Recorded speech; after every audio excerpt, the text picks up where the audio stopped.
வெளிநாடுகளில் பதுக்கி வைக்கப்பட்டிருக்கும் கருப்பு பணம் தொடர்பான சர்ச்சை நீண்ட நாட்களாகவே நடந்து வருகிறது. இந்தியாவில் மட்டுமல்ல, பல நாடுகளிலும் இந்த பிரச்சனை இருக்கிறது. ஐக்கிய நாடுகள் சபை 2003ஆம் ஆண்டு ஊழலுக்கு எதிரான மாநாடு ஒன்றை கூட்டியது.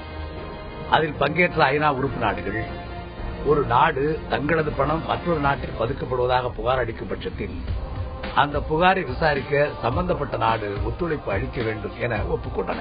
2003ஆம் ஆண்டு ஐநா மாநாட்டில் எடுத்த அந்த முடிவு 2005ஆம் ஆண்டில் நைஜீரியாவில் நடைமுறைக்கு வந்தது. நைஜீரியாவில் ராணுவ தளபதியாகவும் அதிபராகவும் இருந்த சானி அபாச்சா என்பவர் தனது ஆட்சிக் காலத்தில் $1.2 பில்லியன் சுவிட்சர்லாந்து உள்ளிட்ட வெளிநாட்டு வங்கிகளில் பதுக்கி வைத்திருந்தது கண்டுபிடிக்கப்பட்டது.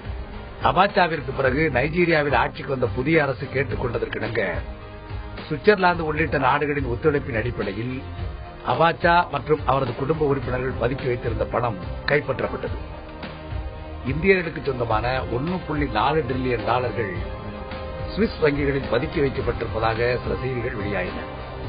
அதை சுவிஸ் வங்கிகள் சங்கமும் சுவிஸ் அரசும் மறுத்தன. சுவிஸ் வங்கிகளில் உள்ள இந்தியர்களின் பணம் $2 பில்லியன் மட்டுமே என அவை கூறின.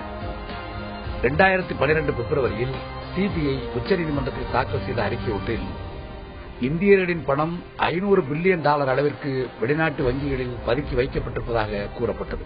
இந்த விவகாரத்தை விசாரிக்க ஒரு சிறப்பு புலனாய்வு குழு அமைக்க 2011ஆம் ஆண்டு உச்சநீதிமன்றம் உத்தரவிட்டது. ஆனால் இந்த குழுவை அமைப்பதற்கு எதிர்ப்பு தெரிவித்து மத்திய அரசு மனு தாக்கல் செய்தது. தற்போது அந்த மனுவை உச்சநீதிமன்றம் தள்ளுபடி செய்திருப்பதோடு 60 ஆண்டுகளாக வெளிநாடுகளில் உள்ள கருப்பு பணத்தை வெளியே கொண்டுவர அரசு தவறிவிட்டதாக கண்டனமும் தெரிவித்திருக்கிறது.